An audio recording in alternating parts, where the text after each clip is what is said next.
Olá, eu sou Débora Martins e este é o podcast da Escola de Negócios. E como sempre, trago um tema do seu interesse para o seu crescimento, o seu desenvolvimento. E se você quiser participar do podcast Escola de Negócios, envie uma mensagem. Ou também, se você quer indicar alguém para estar aqui comigo fazendo uma entrevista, contando a sua história, também é sua oportunidade. E hoje eu recebo aqui, com muito carinho, uma professora minha, a professora Rosângela Lambiase. Olha só, que nome bonito. 200 mil em esse nome, vocês compram um carro, Zé. Isso, a professora Rosângela vai contar um pouco pra gente sobre o projeto que ela participou, do Mais Mulheres, onde ela teve a oportunidade de ministrar aulas e também falar um pouco da sua trajetória profissional. Seja bem-vinda, professora. Obrigada, Débora. Conta pra gente, professora, como é que começou a sua história profissional? Quais foram os passos para chegar até aqui hoje? Bom, eu comecei como metalúrgica, mantive meus 10 dedos. Bom, depois eu comecei a estudar, né? E eu percebi que lecionar em escola convencional não era o meu perfil. E, através das ONGs, eu virei uma educadora, né? Me debrucei sobre Paulo Freire, né? Então, hoje eu trabalho com currículo integrado também no corporativo. Isso. E, assim, quando eu entrei, no caso, né, na 3B, para trabalhar no Mais Mulheres, tudo que eu levei lá na aula, e eu creio que as minhas parceiras também, é uma vida toda, porque a mulher, o universo da mulher, ele é muito amplo, né? Então, você não fala de negócio com uma mulher sem acolher, né? Então, o currículo integrado, ele faz isso, ele te acolhe, né? Dentro do teu conhecimento, dentro da sua trajetória de vida, como que a gente pode desenvolver esse conteúdo, né? É muito Então, é aquilo. Eu aprendo enquanto estou ensinando, porque eu não sei do seu negócio. Eu preciso aprender. Isso, Né? que interessante, professora. Isso. E faz toda a diferença mesmo, né? A pedagogia do Paulo Freire, que hoje é a andragogia, né? Que é a educação de adultos, a preparação da pessoa para, né? Não só para o mercado de trabalho, mas eu acredito que até mesmo em termos de empreendedorismo, né? Onde a pessoa aprende a empreender conhecendo a si própria, o seu negócio. E quais foram os principais desafios, assim, para trabalhar com mulheres? Bom, eu tenho 2 pontos, né? Eu não sou uma mulher que fui casada, nunca casei e nunca tive filhos.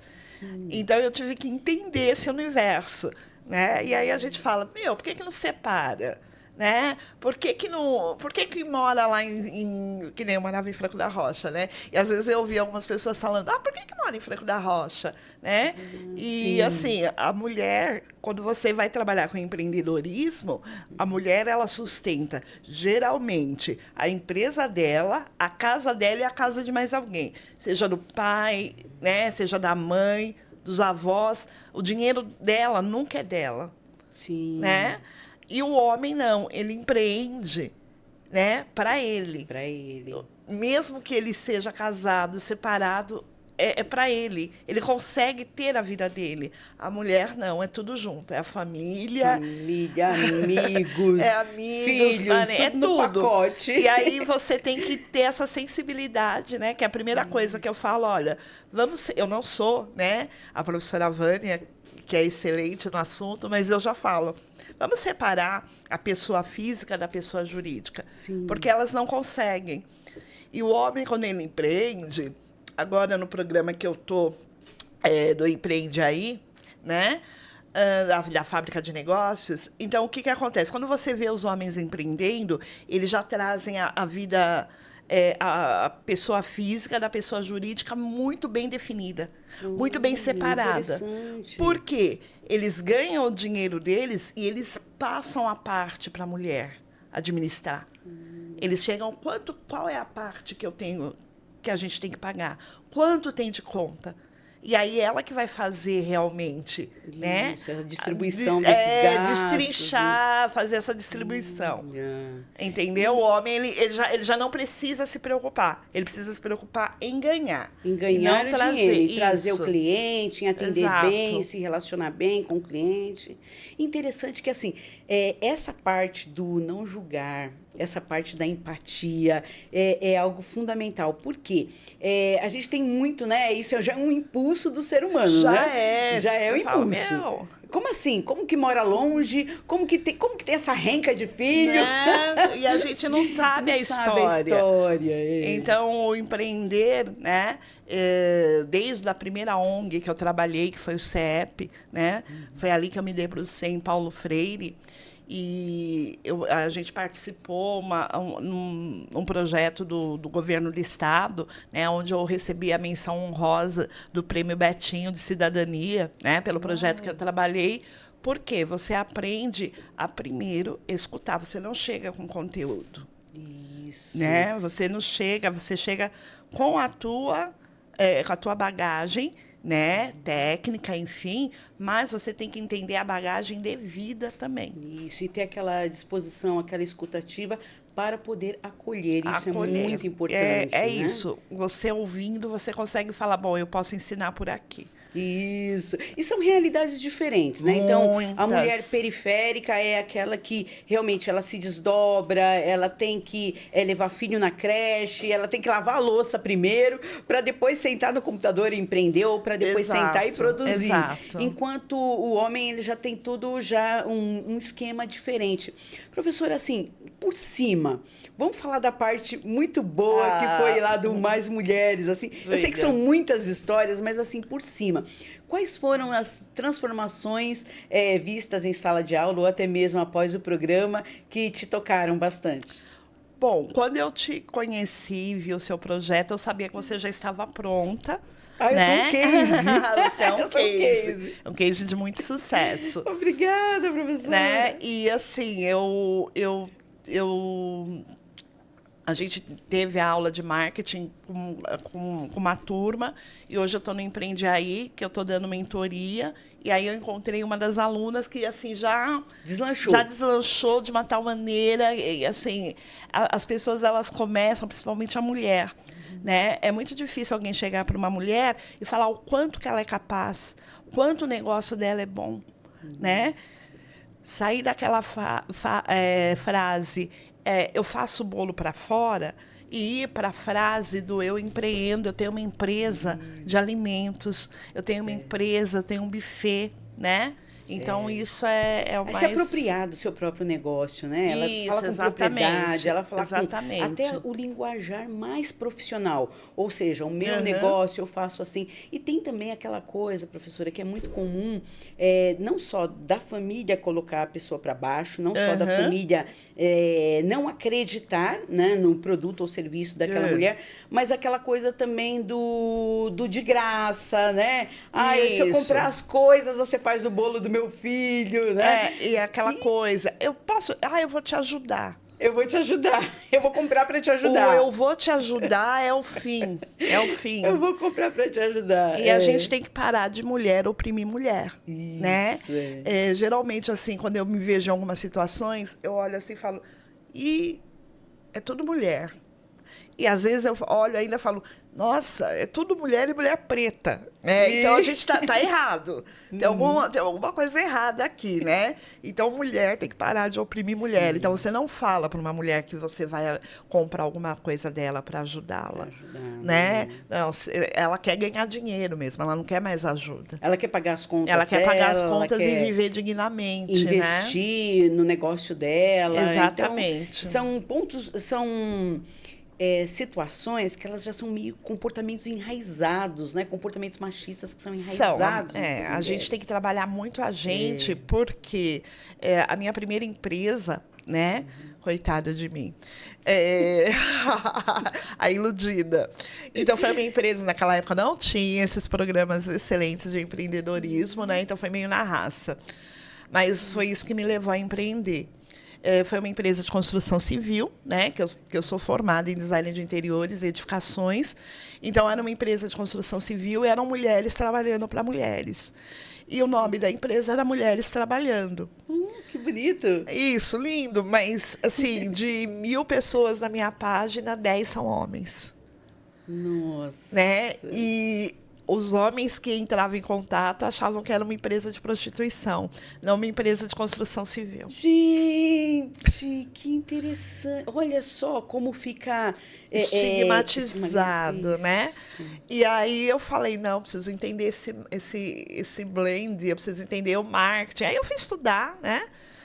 E é claro, né?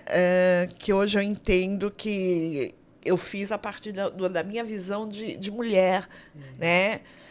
E não da visão machista da sociedade. E do mercado como um todo também. E do né, mercado. Que o mercado ele vai mudando e vai se adaptando, vai tendo que entender o que as pessoas estão querendo naquele momento. E aí muda a nomenclatura, muda o nome de tudo, mas a essência é a mesma. A essência é a mesma. E eu lembro que havia casais que me ligavam, enfim, para fazer orçamento. Era muito claro que quando o provedor era o homem, eu não ia fechar o serviço. Isso era batata. Estava bem a mulher me chamava, né? A esposa chamava toda feliz e tal. Fazer. E ficava, amor, olha isso, olha o que elas fazem, olha. E ele com aquela cara de... Que droga, não quero mulher. Não quero, eu quero engenheiro, de verdade. Eu quero uma pessoa, um profissional de verdade. O que essas mulheres estão fazendo na construção civil? Então, é isso que eu passo para as meninas, né? Que eu não chamo ela de mulheres, falo, nós somos meninas. Isso. Muito bom. Professora, engraçado que até conversando com o Nelson, que está aqui hoje nos prestigiando, dando o trabalho dele aqui para a gente, que com certeza nós iremos nos surpreender. E eu estava comentando com o Nelson em uma outra gravação que até hoje, o Nelson já há 20 anos aí na carreira dele, na área de desenho, eu estou 30 anos na área de palestras, e até hoje tem gente que pergunta assim, mas você só dá palestra, você não trabalha? Mas você só faz podcast, você não trabalha, né? E aí você fala, mas como é que eu compro, né? Eu pago as contas, como é que eu compro casa, como é que eu vivo, né? É muito estranho isso, né? Essa coisa das pessoas, quando elas não, além de não valorizar o trabalho do outro, também tem essa coisa muito do que é o trabalho certo, o que é o trabalho seguro, né? Isso. Então, assim, alguns trabalhos, como, por exemplo, um design de interiores, não é um trabalho bom, né? É um passatempo. É um passatempo. Então, as meninas se reuniram e estão lá vendo onde o abajur fica bom. Exato. Colocar vazio em cima da mesa, né? É terrível. É terrível. Isso. E, assim, o que você percebe, que nem no caso, né, das jornalistas, né? O caminho, agora tem mudado bastante, mas o caminho era programa de culinária, moda, sim, né? Sim. Ou fofoca. Isso é muito triste. Ou fofoca. Né? E aí a gente começou a ver jornalistas narrando o jogo, falando sobre o jogo. Né? Então a gente já está começando a mudar essa mentalidade. Agora, a parte de design, professora, conta pra gente o que tem de novidade, como é que foi o seu caminho, como que você começou e como que você vê hoje o mercado? Então, eu continuava ingênua. Hoje eu não melhorei muito, não. Eu continuo ingênua. Então, saí do ensino médio e aí eu fui procurar uma escola que se chamava Professor Rocha Mendes, lá na Vila Prudente, que tinha curso naquela época era desenho técnico, né? E eu fui toda feliz lá para fazer minha matrícula, entender como funciona, e era vestibulinho, e eu tinha certeza que eu ia entrar, enfim. Só que o período era era período integral, era um curso muito longo na época, eram 3 anos, hoje é 1 ano e meio pelas ETECs. E naquela época eram hoje que são ETECs. E aí eu conversei com uma coordenadora do curso, me informei, e eu vi que eu não tinha dinheiro nem para comprar a lapiseira. A régua T, eu não tinha dinheiro para fazer aquele curso. Gente, muito caro. Aquele pastão enorme, né? Com aquela folha... É folha A3? A3, A2. Eu não tinha mesa, não ia ter a mesa na minha... Não ia caber uma mesa na minha casa. Né? Nós éramos uma família em 8 pessoas, 6 irmãos, né? O pai e a mãe. Não ia caber a mesa do desenhista lá em casa. Aí eu falei, caramba, isso daí não é para mim. Como, né? E eu já tinha vindo da Pastoral da Terra, já tinha alguma ideia de consciência de classe, mas aquele dia eu falei, mano, ser pobre é não ter acesso, não é não comer, né? Não comer também faz parte, não ter uma refeição por dia também faz parte, mas não ter acesso à educação é outra. E aí, enfim, né? Sempre trabalhei, uma empresa pagou meu cursinho, entrei na USP, né? Fiz, não concluí, tá, gente? Fiz letras e eu não concluí porque eu trabalhava no Tribunal Eleitoral e eu tinha hora para chegar. Sim. E também tinha aquelas loucuras, E nas tinha aquelas épocas loucuras de eleição e tal. E aí eu já não morava mais com meus pais e eu tive que escolher, entendeu? Ou eu trabalho e vivo ou estudo. Né? Enfim, mas eu li toda a bibliografia do meu curso, eu li, né? Então, conheço. E na época era latim e grego, né? Uau. Então, estudei a literatura latina, estudei a literatura grega, só não tenho o diploma, enfim, né? Foi uma luta. Isso, foi essa luta. E aí eu falei, bom, e quando eu fui prestar a USP, eu também vi que a arquitetura, né, era período integral. E aí eu falava, gente, né? Tem como você estudar, como pode, né? Um negócio Já desse? aí o pessoal fala, mas você se prende muito ao passado da escravatura, tal. Eu falei, mas teve uma lei, né, é 1º de janeiro de 1847 que proibia o ingresso de negros, ainda que libertos, no ensino. Então, a gente já vem sendo proibido de ensinar, de aprender desde sempre. Gente, eu entrevistei o Haas, da editora Nancy, que é uma editora preta. Ah, sim. Entrevistei também a Edmeia, do Quilombo Doces, né? Várias pessoas, assim, que têm lutas. Inclusive, até a nossa última convidada também, ela escreveu um TCC sobre essa questão das cotas e tudo mais. E é uma realidade muito, muito recente.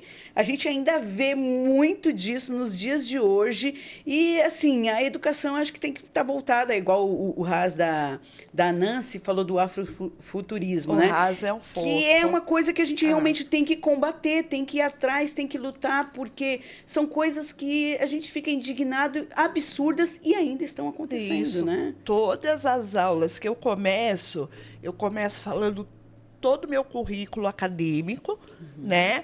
Porque não é para me gabar, mas para as pessoas entenderem que aquilo foi todo um processo, foi uma luta. Sim. Ninguém me deu nada. Eu tive que ir atrás de cada diploma, de cada certificado. Né? E você percebe que nem o Haas, a gente se encontrou na última feira do Afroempreendedor, né? E assim, eu vi o Haas ali fazendo livro, fazendo. Não sei se o pessoal vai saber o que é fanzine. Sim, mas sim. Enfim.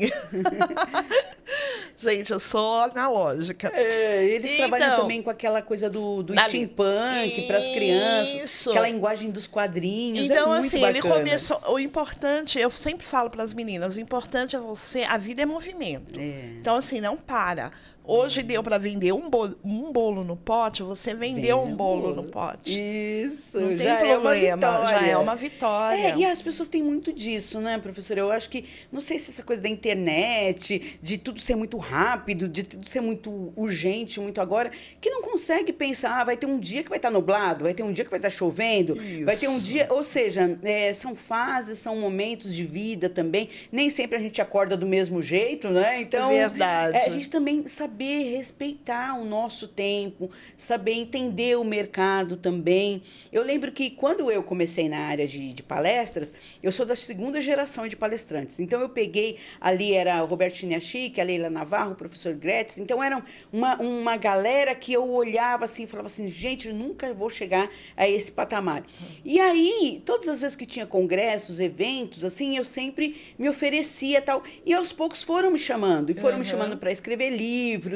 Ou seja, as oportunidades elas foram surgindo porque eu fui atrás, né? Então, aquela coisa do ser visto, né? Então, assim, tudo isso fez muita diferença. E eu vejo hoje pessoas, assim, que já querem tudo pronto, já querem, não, eu sou bom, eu me garanto, mas não tenho a coisa do correr atrás, a coisa do pensar, hoje eu estou aqui na posição de aprendiz, mas amanhã eu estou na posição de professor, e assim por diante, né? Então, desde 90, com o advento da internet, né, eu lembro que quando eu estava na USP, a gente já estudava sobre a era da descartabilidade. Né? Os anos 90 foi a era da descartabilidade. Então, eram as amizades coloridas, né? A gente não está casando, a gente não está namorando, é amizade colorida. A gente está ficando, Isso. A gente tá ficando. E assim, e aí quando não... Sabe, tudo é muito descartável. Meu ficante. Né? Meu ficante, enfim. Aí tudo é muito descartável. Então, a gente não teve, e ainda não temos, educação financeira. A gente não tem história. E quando eu falo em história, né, eu falo assim, qual é a história? Né? Quando eu dou aula para as meninas, eu começo com uma aula de história, né, e eu pergunto, qual é a história do seu negócio? Quando começou o bolo? Por que a gente come bolo hoje? O bolo que a gente come aqui é o mesmo que a gente comeria em Paris, na África. Na África tem bolo. Olha que né? interessante. E o pessoal do Polo Norte nunca vai conhecer um bolo? Como é que é a história do bolo? Então, quando você conhece a sua história, então, assim, eu não vou chegar para uma empreendedora que começou há pouco tempo, tem uma renca de filho, né? Casa para sustentar, e falar para ela, bom, você vai ter que estudar a história da arte, né? Porque isso é importante. Não. Qual é a história do bairro de São Miguel Paulista? Isso. Né? Essa praça, por que ela surgiu? O que acontecia nessa praça? O que acontece hoje? Olha, que interessante. E, professora, eu participei há um tempo atrás, lá em Santo André. Eu era muito engajada com os projetos lá de Paranapiacaba. Então, sempre que tinha oficinas, feiras, festivais, eu sempre participava. Participei de vários encontros de livro, Festival do Livro e tal. E eu lembro de um festival específico, que foi o Festival do Cambuci. E o cambuci, que parece mais um disco voador, né? Aquela frutinha, né, que parece mais um disco voador. Ela amarra um pouquinho na boca, né? Tem aquela coisinha assim. E eles fazem suco, sorvete, uma infinidade, licor, uma infinidade de produtos com aquilo que se tem. Então, se fosse outra fruta, se fosse, de repente, uma tangerina, eles iam se virar com a tangerina. Mas o interessante é isso. Como eles colocam história nessa fruta, no produto. Né? Então, é uma série de produtos relacionados à fruta nativa da região, e tem pessoas que vendem o tradicional biscoito de pinga, que é o biscoito de pinga lá, e com cambuci, tem as variações. E isso, eu acredito que seja algo que realmente agregue valor ao produto, não é? Sim, ao produto e à vida, porque você sabe de onde você vem, você entende o seu momento, e você entende para onde você vai. Então, isso é importantíssimo. Eu sempre falo, outro dia eu corrigi uma pessoa, que, aliás, eu não uso essa expressão, né? Amanhã é dia de trabalhador.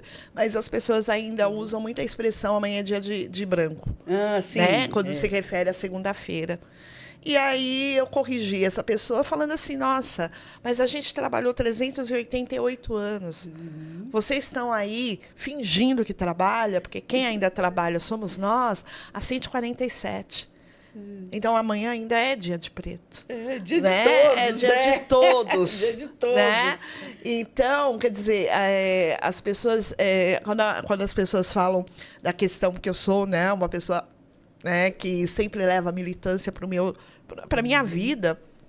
Então, eu falo sempre, gente, a gente trabalhou 388 anos de graça. Então, a gente está 147 tentando entrar, entendeu? Nas universidades. Professora, você acha que isso é militância? Eu não vejo como militância, até pelo seu currículo, pela sua postura. Eu vejo mais como uma educadora mesmo, resgatando a história. Então, há controvérsias.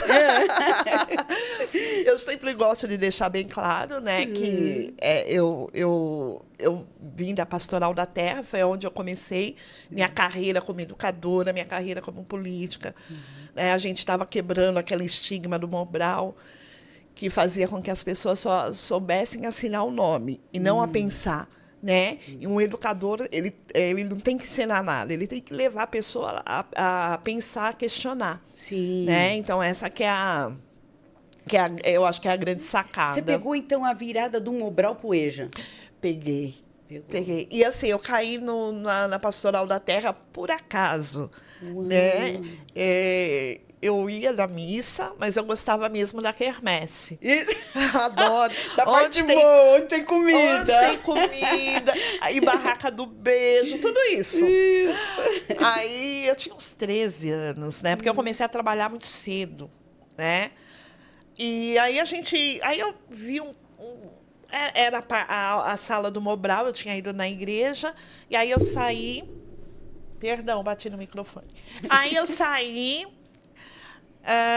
e eu vi um padre, né, que na época, depois eu descobri que ele era um padre socialista, falando sobre a terra, o direito da terra, que se plantava e não sei o que e tal. Eu parei para ouvir, eu gostei muito do que eu ouvi. No outro dia eu estava lá, no outro também, depois eu já estava ajudando, mas eu tinha 13 anos. Já estava envolvida. Eu não sabia onde eu estava envolvida, né? Mas foi muito bom, porque assim, eu aprendi sobre cidadania, sobre educação, né? Sobre, principalmente, o valor que a terra tem, né? Que a gente não está dando. A minha empresa hoje, além de trabalhar com essa questão do marketing e do design, enfim, a gente trabalha com sustentabilidade. Olha, isso é muito interessante. Como as empresas, professora, têm recebido essa questão da sustentabilidade? Elas ainda vê como uma meta a ser cumprida, uma exigência do mercado, ou já estão caindo as fichas? Então, eu sou muito grata de ter trabalhado na Refink, né? É uma empresa lá de Minas, porque é uma empresa que tem um perfil educador, né? Ela tem esse perfil. E eu conheci numa das pastas lá, né? Eu tive um contato com as ODS, com a Agenda 2030. O que eu entendi? As empresas, entendeu? São empresas, elas precisam gerar renda, né? O nosso sistema poderia ser outro, poderia, mas hoje, a gente tem que falar hoje. Hoje é um sistema, realidade que a gente tem. Hoje é um sistema capitalista, né? Então, o que eu preciso chegar para a empresa? Tanto é que o lema da minha empresa é sustentabilidade como estratégia para alavancar negócios, né? Como modelo de negócio. Então, o que eu posso trazer para uma empresa, né, para que ela consiga ajudar a comunidade dela, por exemplo, aqui do arredor, do Jardim Helena, da Vila Jacuí, enfim, de São Miguel, né? Como que ela vai... Porque não dá para ajudar o Brasil inteiro, mas ali, aonde ela está inserida, ela tem essa obrigação. Né? Os insumos que ela produz está poluindo o ar, está poluindo o meio ambiente, está empregando gente daquela região. Então, assim, a sigla ESG, né, que é governança, meio ambiente e social, né? A Rose Lambiase, ela traz muito essa questão do social, né? Então, assim, a gente vai trabalhar as outras siglas, né? A gente vai trabalhar as ODS, mas qual que vai ser viável para a empresa, né? Hoje é quarta. Na segunda-feira, né, eu estive na Fiesp, né, junto com a ministra, a Simone Tebet, e outros ministros, o Furlan estava lá, e a gente estava discutindo a questão da Agenda 2050, porque a Agenda 2030 já foi. Já foi. A gente está em 2025, a gente está ficando uma hora ou outra com uma cidade debaixo d'água.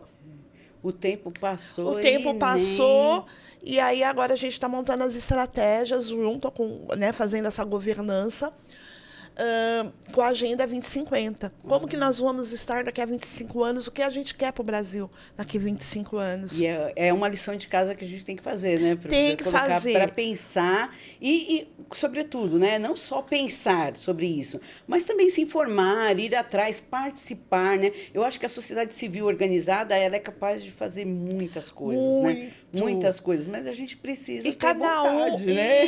Isso. Vontade e própria, consciência. Né? Consciência. E aí não adianta você levar para as empresas o greenwash, né? Dar um selinho, um certificado verde.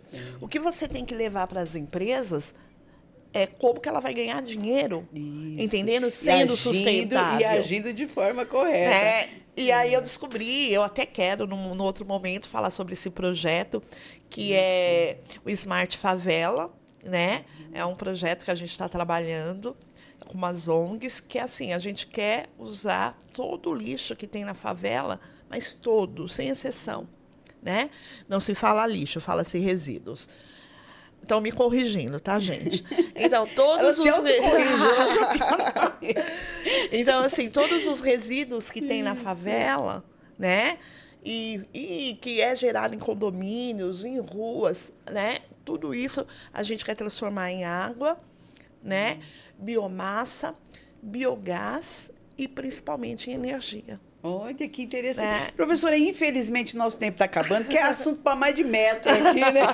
Tem muita coisa para falar, mas eu quero finalizar com uma frase da época que eu trabalhei no Greenpeace. Eu trabalhei no Greenpeace Brasil 3 anos, eu aprendi muito lá, muito. A vinda dos navios para o Brasil, o MV Greenpeace, que era um rebocador, o Rainbow, que era o navio principal do Golfinho, né?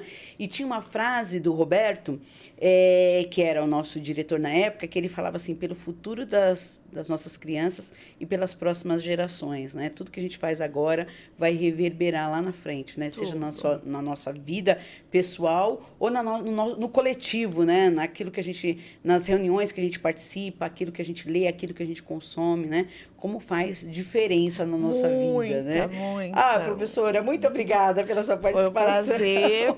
Estudem história sempre. Isso, e não sejam enganados, né? E o Nelson tem aqui, a gente tem um presente aqui do Nelson. Olha só. Ai, meu Deus, você conseguiu me deixar bonita. Que lindo! Ai, que Deixa eu mostrar fofo. aqui pra vocês, gente. Olha só. A caricatura que o Nelson fez aqui pra gente. Que lindo, Nelson. Muito Nelson, obrigada. E olá da professora. Gente, olha. Maravilha! Maravilha! Gente, olha isso! Muito bom! Que carinho, muito obrigada. Muito bom! E a Escola de Negócios fica por aqui. Você encontra a gente em todas as redes sociais e faça isso. Se você quiser participar, entre em contato ou se tiver alguém para indicar, será um prazer. Um forte abraço e até mais.